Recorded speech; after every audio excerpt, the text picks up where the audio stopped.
Welcome to Choice Classic Radio. With 728 episodes made, yours truly, Johnny Dollar, aired from 1949 to 1962 on CBS Radio.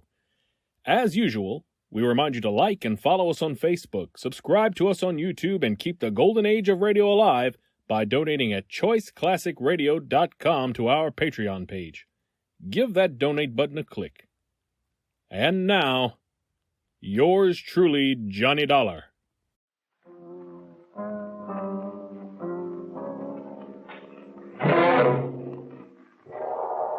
The Columbia Broadcasting System presents yours truly, Johnny Dollar.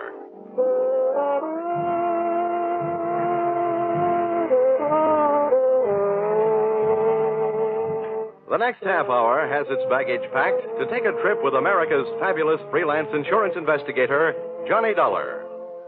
At insurance investigation, he's just an expert. At making out his expense account, he is an absolute genius.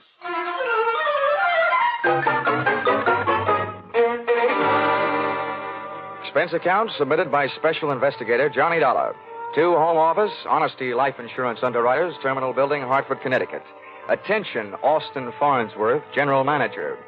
The following is an accounting of my expenditures in the investigation of policyholder Milford Brooks III for your company. Expense account item 1, 75 cents. Cab fare to your office in answer to your original hurry call. Tip to driver, $1. Expense account item 2, 25 cents. Shoe shine.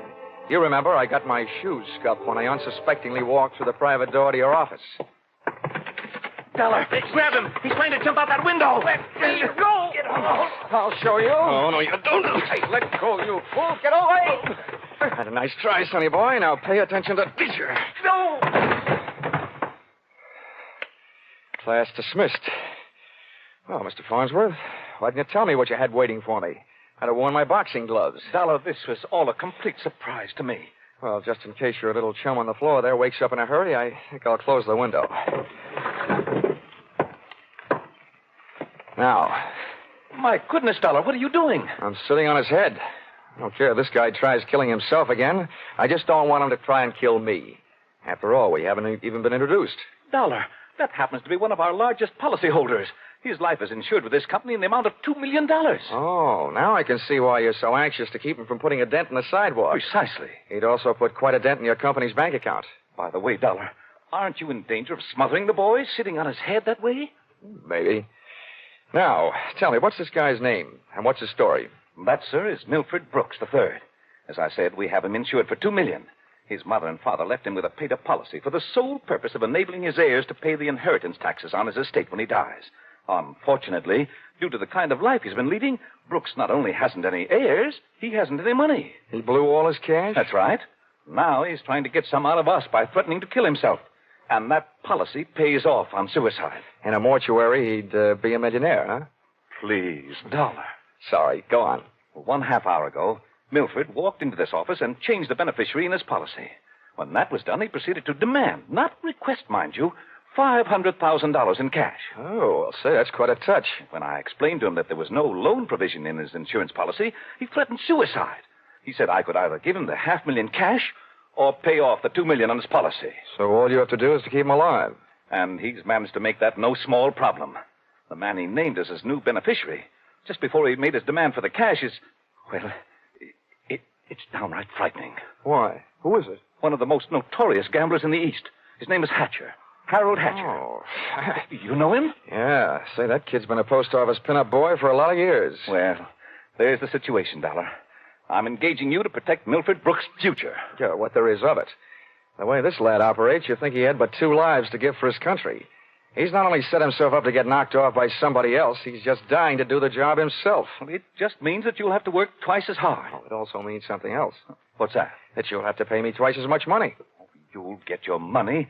The situation demands sacrifice, I'm afraid. But protect the boy, Dollar. Give him something to live for, an interest in life. Got an interest in life, huh? Let's see. I know. Here, this should help. What's that you've got there? It's what's commonly referred to in the more successful bachelor circles as my little black book. Now, let's see. Ruby, No, her favorite expression is drop dead. Bernadine? No, she'd be the new beneficiary by midnight. Oh, here's one. Here. Butter. Butter? Hey, Farnsworth, would you mind passing me that phone, the one with the long cord? No, not at all. My little friend here is showing signs of life. Here you are. Maybe you should let him breathe a bit more. Now, don't worry. He'll be all right. Hello? Hello, I want to call New York. Person to person. Miss Theodora Butts. Yeah, that's right. And you'll get her at Hudson 24292. Dollar, you're not thinking of taking this boy to New York, are you? Well, I'm going there myself, and you want me to keep an eye on him, don't you? Don't fret, Farnsworth. All is not lost. You do worry me sitting on his head that way. Hello? Hello, Butter? Butter, this is Johnny Dollar. I'll be in town tonight. I want to see you. Look, here's what I want you to do. Yes, this is all right to say over the telephone. I want you to reserve a table at the hatchery in my name for 10 o'clock tonight. Will you do that? Okay, I'll see you in a few hours. Huh? But I can't make it any earlier. I'm sitting up on a sick friend. Okay, goodbye. I'm not sure that I agree with your methods. Oh! What's the matter, Dollar? Did he hit you? Hit me? No, he bit me.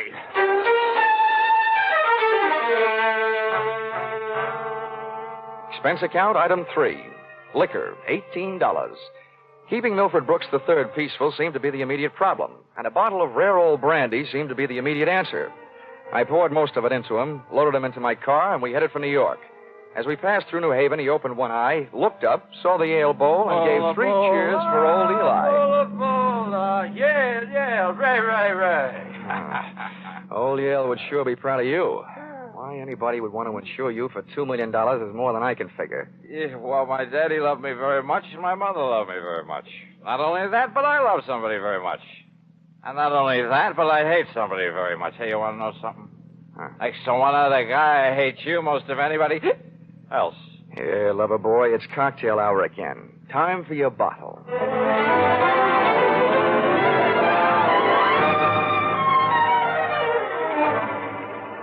Rolling along the Merritt Parkway, I felt very much alone with my own thoughts. And believe me, they weren't very pleasant company. The way it stacked up for me, Brooks had built up a fat gambling debt to Harold Hatcher and had been forced to make him his beneficiary. The suicide threat that he was holding over Honesty Insurance Company was a little tougher to figure, unless he was trying to finance a trip for himself to get away from the man with a custom-tailored murder motive, Hatcher.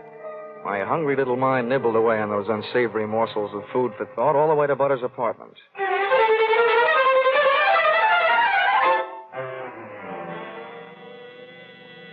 Hey, where are you taking me?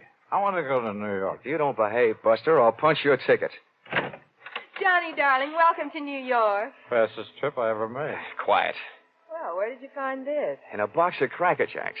Come on, let me in. Oh, I don't know about you, Johnny. Some men bring me flowers and some bring me candy. What do you bring me? A boiled owl in a Brooks Brothers suit. Oh, I'm pleased to meet you. My name is Brooks, but I haven't got any brothers. Lucky them. Fix the pillows on the couch, will you? They look more at home in the bathtub. Oh, come on, Buster. Lie down. Oh, I'm charmed. Thank you. Hey, this kid's liquor sure can hold him. He's passed out. How long have you been playing nursemaid to this bottle baby? Lead me into the bar, sweet. Let's get away from this buzzsaw, and I'll tell you all about it. Sure, come along. Horrible examples don't seem to bother you, do they? If you knew how that guy's been bothering me. What'd you do to me? Oh, let's just say he put the bite on me. Ah, the river sure does look pretty tonight. Like a brandy? Anything but. I've been sniffing that second hand, all the way from Hartford. Oh, make it a Bravo root beer. Hey, Butter. See that big boat out there? Mm-hmm. Oh, I sure would like to be on it with you. Sailing off to faraway romantic places. Get with it, darling. That's the 125th Street Ferry. Here's your root beer. Come on now. Tell Butter all about it. First things first. Now that I've got a Dad's old-fashioned root beer, how about giving me one of Mom's new-fashioned kisses? And then I'll tell you all about it.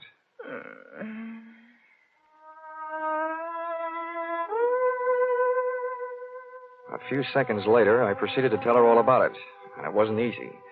Everything about her kept flagging down my train of thought. She was a sympathetic listener to my story until I gave her the answer to her first and only question. Where do I fit into all this? Well, baby, I thought you understood. My job is to give the poor, misguided boy something to live for. That's you. Well, he should live so long. Now, Butter, wait a minute. Well, don't butter me. Now, don't get excited now. You misunderstand. I really mean it. I thought if he just got a look at you, realized that things like you exist, you'd make any man glad to be alive. If you can't stand it, I'll take him away. But I sure need you, Butter. Come on, baby. Melt a little. I wouldn't let you get hurt.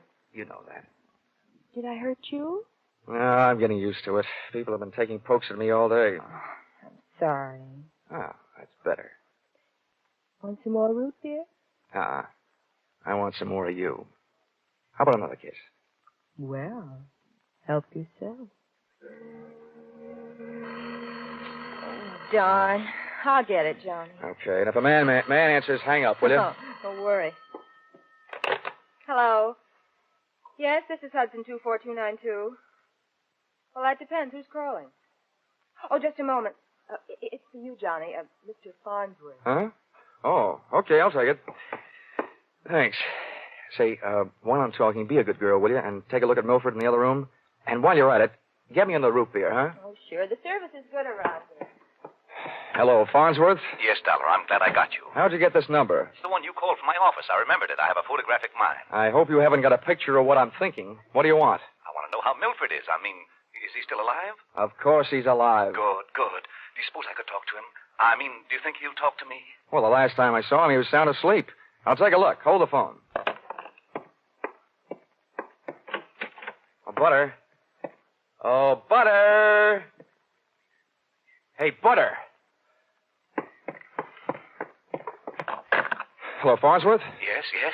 Do you have any aspirin there at your house? Why, of course, Dollar. Why? Well, you better take a handful. Milford Brooks III just took a powder. I'll call you back. You let anything happen to him, and you'll need the aspirin. I've already got a headache. When Milford left, he took my girl with him.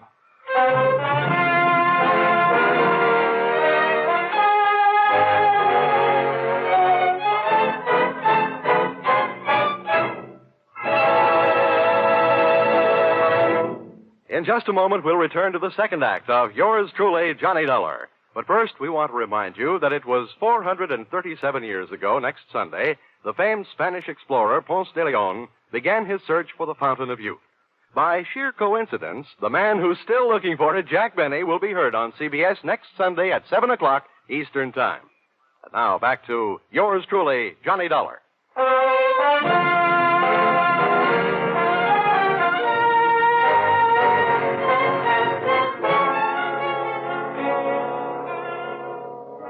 Well, nobody could say I wasn't working fast. I had only been in town for an hour, and I had already succeeded in not only losing your $2 million baby, Milford Brooks III, Mr. Farnsworth, but in losing my $1 million baby, Theodora Butts. I tried to put myself in Milford Brooks' $40 shoes, but they wouldn't fit. You can't outthink a maniac. The best I could do was figure either that he was on his way to commit suicide, or that Harold Hatcher, the man who now stood to collect $2 million in the event of Milford's death, had snatched him out of Butter's apartment. With birds of that type flocking together, Butter stood a good chance of being a dead duck. I spent an hour unsuccessfully shaking down the neighborhood for them. I questioned cab drivers, harness bulls, bartenders. Then I decided to ask for help from higher up. And I don't mean that I said a prayer. Expense account, item 4, 5 cents, phone call. Police headquarters. Give me missing persons. Any particular one? Don't be a wise guy. Lieutenant Fisher. Yes, sir. Hello, Dollar. What did you lose? Practically everybody. Let's start with a girl, Theodora Butts. You mean you lost your girl? Why didn't you call Dorothy Dix? Don't waste time being clever. Just check your reports, will you? Hold on. Buddington, Bumpus, Byers. Nope, nothing on her, Dollar. Okay, well, try this one. Brooks, Milford III. Bullseye. Brooks, Milford III. He hasn't been reported missing, and we haven't found him yet. But, we think we know where he is. Oh, this kind of a question I always hate to ask. Where? The Hudson River. At 11:15 tonight, his topcoat, complete with identification, was found taking a ride on the 125th Street ferry. Anything else? Nothing much. Package of matches was found under the coat, monogram. You don't happen to know anybody whose initials are H.H., do you? H.H.? Well, there's always Horace Height. Thanks, Fisher. I'll check back with you later. I'll be here.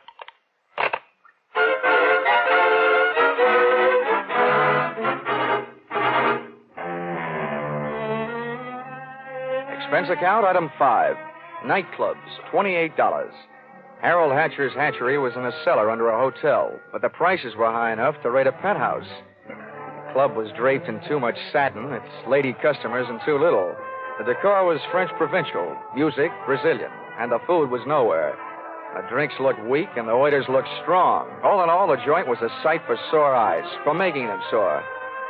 The only pretty thing in the place was a blonde. She came strolling up to my table, her hips unconsciously sending subtle little messages back to the rumba band. She opened her mouth, slid her tongue over her lower lip, and let a few warm, soft words slide out. Looking for someone? Oh, well, you'll do until the real thing comes along. Sit down. Thanks. No, I won't have a drink. My name is Janelle. I understand you were asking about Mr. Hatcher. Yeah. You know him? More than somewhat. Are you Mrs. Hatcher by any chance? I might be. Does that mean you might admit it or that you might talk him into it someday? I'll ignore that. What do you want to see him about? A mutual friend, Milford Brooks. I know most of the quiet clothes boys around here, so you aren't a cop. You don't look like the type that'd be a society friend of the Brooks family. So what are you? I'll ignore that. Is Hatcher around? He might be. Oh, come on now. Where is this office? At the top of the stairs in the back. Can I expect any trouble getting in? You act like you just saw a B picture. Harold is doing his best to act like an honest businessman these nights. You won't have any trouble. How do you know? Because Harold sent me down here to look you over. I think you're all right. Oh, so I've won myself the good housekeeping seal of approval, huh? Keeping house with you would meet with my approval. I ran for my life, had a slow walk across the dance floor, edged my way through a cluster of tables, and went up the back stairs. When I located the door to Hatcher's office, I knocked once and went in. Come on in. Thanks. I'm Johnny Dollar. I've been hired by Honesty Life Insurance Underwriters to protect the interest of a guy named Milford Brooks III. What's that supposed to mean to me? You know him, don't you? Well, he isn't exactly one of my boozing buddies. How much money does he owe you? We've got him on the books for a few grand. Why? They picked up his top coat tonight on the 125th Street ferry. He wasn't in it. It might have been a suicide, or it might have been a knockover made to look like a suicide. What's your choice? Where do you get off asking me to make a choice? Where were you around 11:30 tonight? What's it to you? I don't know. I just thought you might like to rehearse a few answers. The law will be asking you some questions real soon now. I don't know why I should tell you, but I was driving around in my car getting some air. You better do better than that. They found a match folder under Brooks' coat. It had your initials on it. You're out of your mind. The guy owed me a couple $100,000. You think I'm going around knocking off my own assets? I don't know whether you're stupid or bright, Hatcher. Don't worry about it. I know. What about that insurance policy? What insurance policy? Now, look, Hatcher, we're big boys now. We both know that changing the beneficiary of an insurance policy is a legal transaction. That means witnesses. That means it isn't secret.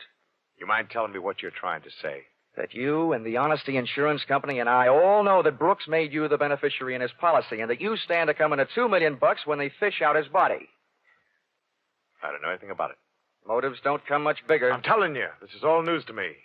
You or nobody else is going to move me off that story. I feel the same about mine. It doesn't take a genius to know that Brooks didn't love you $2 million worth. There's only one logical reason for his making you the beneficiary that I can see. You forced him into it. Who'd believe anything else? Who cares? They'd have to prove it.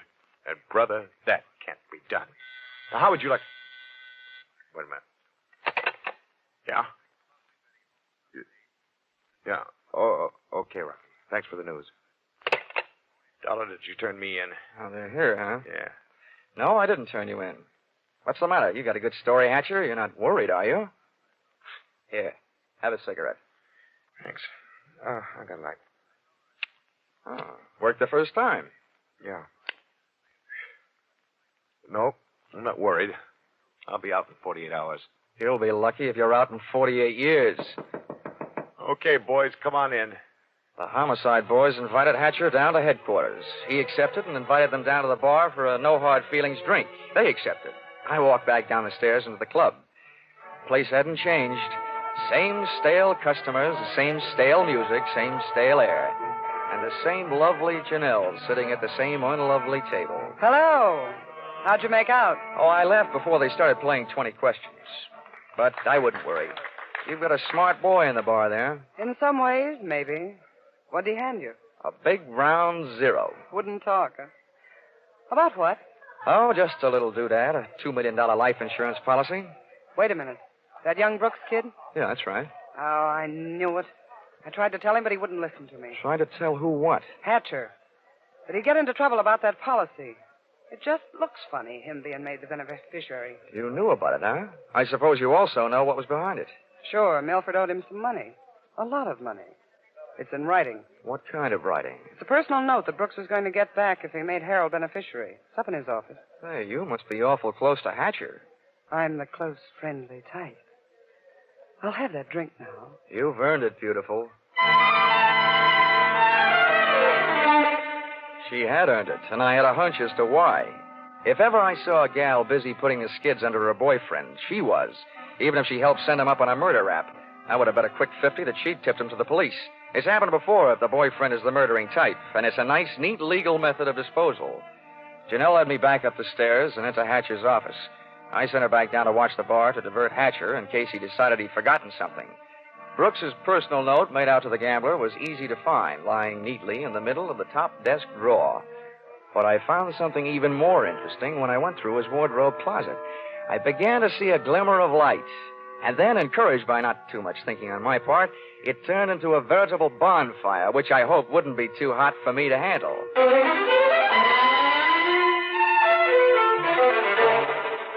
Did you find everything? Honey, if I were a judge, I'd be ready to sentence the guilty party. Good. Oh, waiter, the check. Where are you going? To the police? Bright girl. I'll see you later.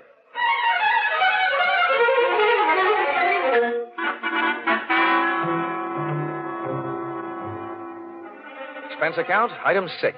Cab fare, $1. Tip the driver, $1.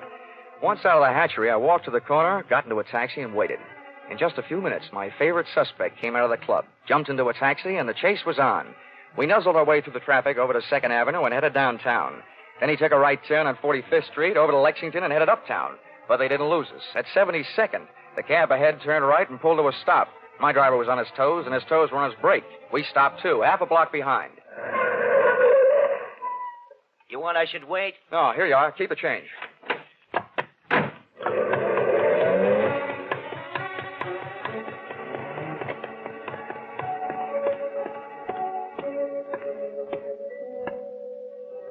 It was a garage that belonged to a residence on a parallel street a block away. I made out a for sale sign on one of the big doors. The living quarters upstairs were dark enough to look interesting, so I indulged in a bit of genteel breaking and entering. Entering that old barn didn't take much breaking. I tripped up the stairs. They sounded like they were left over from an old ghost story. And so did the first voice I heard when I stopped, halfway up. So we've got to be careful, especially about that Johnny Dollar. Are you sure he didn't follow you? That voice sounded awful dry to be coming from a guy who supposedly had spent most of the night snoozing on the bottom of the Hudson River. It was Milford Brooks III.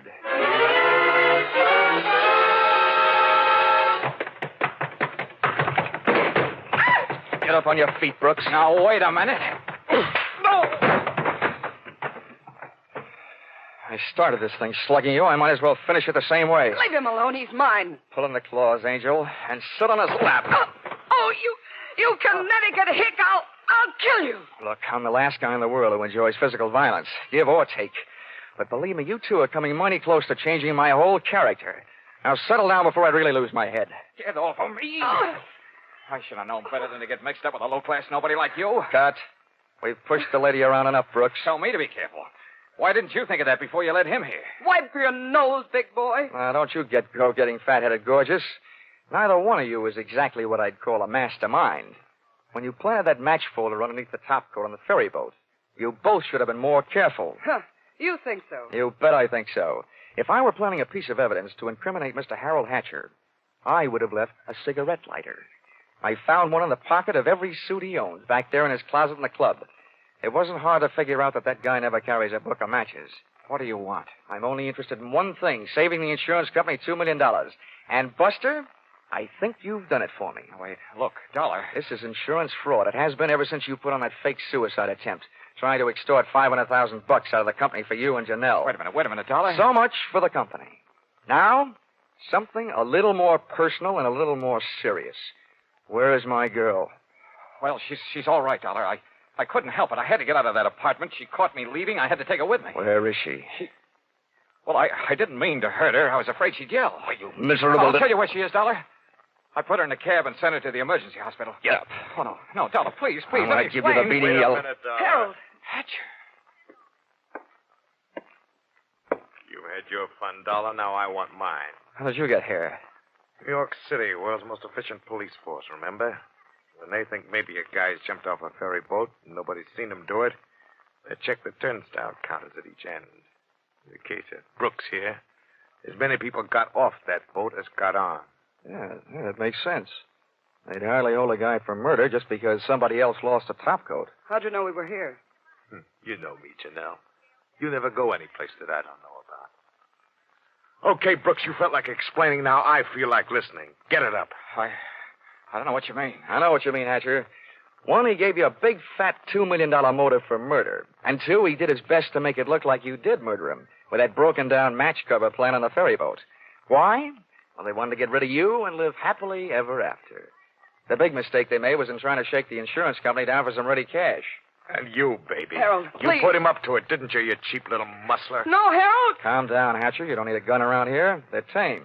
You don't know me very well, Dollar. I'm going to teach all of you amateurs a lesson. How these things are really done. Come on, Brooks. No, Hatcher. You can have everything I've got. For a second, it looked like Hatcher was going to take everything. But I hadn't gone that far to see Brooks knocked off with me as a witness. Hey, maybe I wasn't going to be a witness. Maybe I was going to be a victim, too. When that thought hit me, that's when I flew across the room and hit Hatcher on a do-or-die flying tackle from behind. Oh. Hatcher went down shooting. I went down kicking, and a lucky boot knocked the gun out of his hand. I beat him to it and swung it straight into his skull. Oh! Half the people in the room were lying there bleeding. Brooks from a gunshot, Hatcher from the gun butt. Janelle and I both stood there panting. But believe me, not for each other. We stood that way until the police arrived.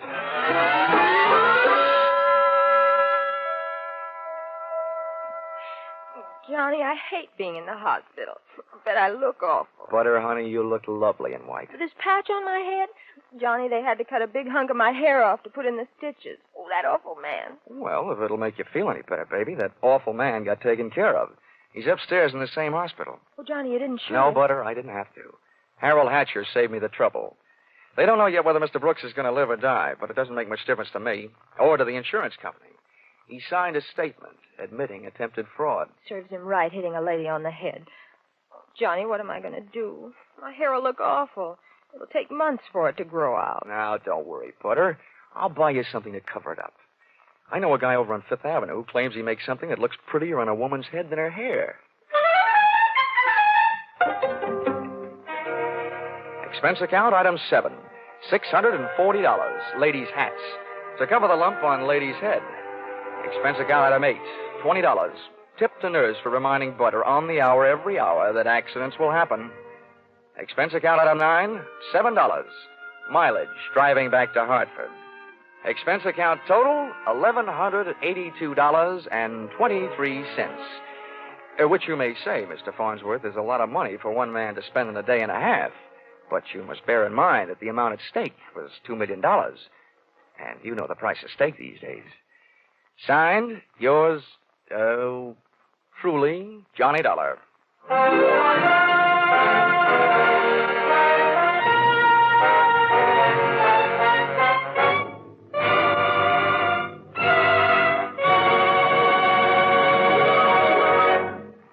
Listen in again next week when CBS brings you Yours Truly, Johnny Dollar, with Charles Russell as Johnny.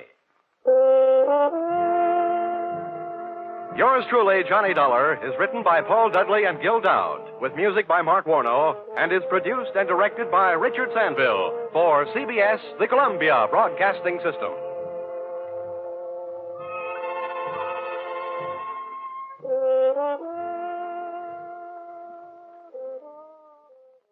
That concludes today's episode. We'd like to thank you and remind you to donate at choiceclassicradio.com. Remember, your donations make episodes like this possible.